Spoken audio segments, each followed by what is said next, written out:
नमस्कार. आकाशवाणी औरंगाबाद केंद्राच्या दुपारी 1च्या बातमीपत्रात मी वैभवी जोशी आपलं स्वागत करते. भारतीय जनता पक्षाकडून राष्ट्रपती पदासाठी उमेदवारी देण्यात आलेले रामनाथ कोविंद यांनी आज आपला उमेदवारी अर्ज दाखल केला.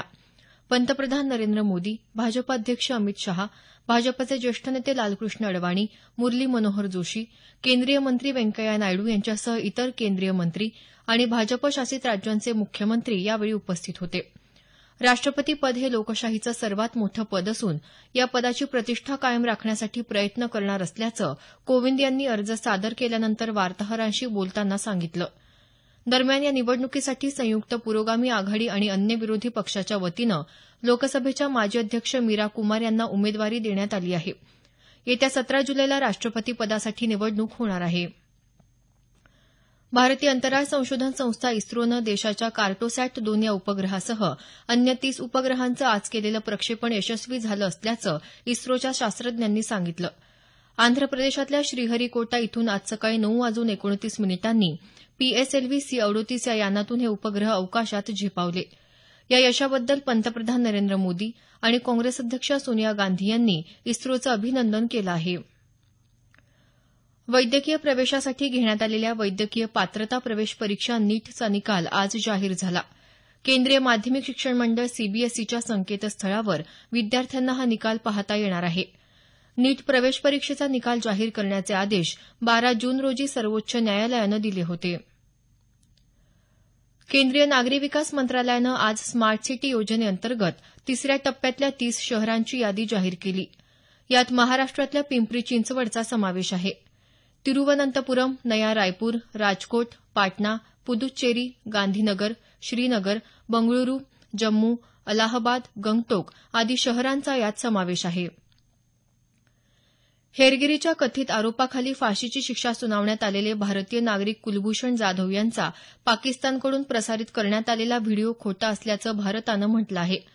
आंतरराष्ट्रीय न्यायालयात कुलभूषण जाधव यांच्यावरचा खटला कायम ठेवणार असल्याचंही परराष्ट्र मंत्रालयाचे प्रवक्ते गोपाल बागले यांनी सांगितलं. या व्हिडिओमध्ये कुलभूषण जाधव हे आपला कबुली जबाब देताना दिसत आहेत. पाकिस्तान सतत आंतरराष्ट्रीय नियमांचं उल्लंघन करत असल्याचा आरोप बागले यांनी केला आहे. देशविरोधी प्रचार प्रसार करण्यासाठी करण्यात येणाऱ्या सोशल मीडियाच्या गैरवापरावर आळा घालण्यासाठी सरकारनं एक धोरण निश्चित केलं आहे. गृह मंत्रालय आणि केंद्रीय सुरक्षा संस्थांच्या दिल्ली इथं झालेल्या बैठकीत या धोरणावर चर्चा करण्यात आली. सोशल मीडियाचा गैरवापर न होणं हे सर्वात मोठं आव्हान असून जम्मू काश्मीरमध्ये उद्भवलेली परिस्थिती ही याचाच एक भाग असल्याचं गृह मंत्रालयाच्या एका अधिकाऱ्यानं म्हटलं आहे.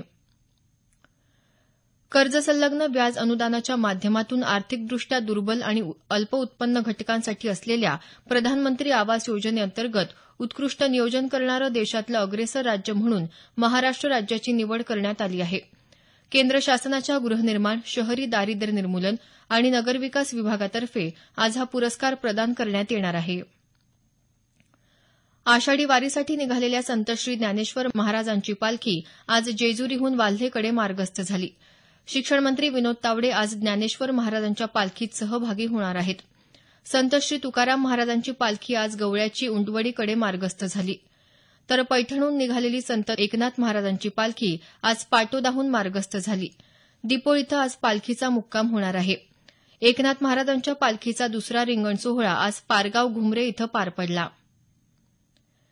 एचआयव्ही, टीबी, कावीळ या रोगाविषयी तसंच एचआयव्ही एड्सवरील उपचार आणि एड्सविषयी नागरिकांमध्ये असलेली भीती दूर करण्यासाठी बीड जिल्हा रुग्णालयाच्या माध्यमातून जनजागृतीचे उपक्रम हाती घेण्याच्या सूचना बीडचे जिल्हाधिकारी MD सिंह यांनी दिल्या आहेत. जिल्हा एड्स तसंच नियंत्रण समितीच्या बैठकीत मार्गदर्शन करताना ते बोलत होते. Australian open super series badminton स्पर्धेत भारतीय बॅडमिंटनपटू के श्रीकांत उपांत्य फेरीत पोहोचला आहे. आज झालेल्या उपांत्यपूर्व सामन्यात श्रीकांतनं भारताच्याच बी साई प्रणीतचा 25-23, 21-17 असा पराभव केला. याबरोबरच हे बातमीपत्र संपलं. आमचं यानंतरचं बातमीपत्र सायंकाळी 5:25 वाजून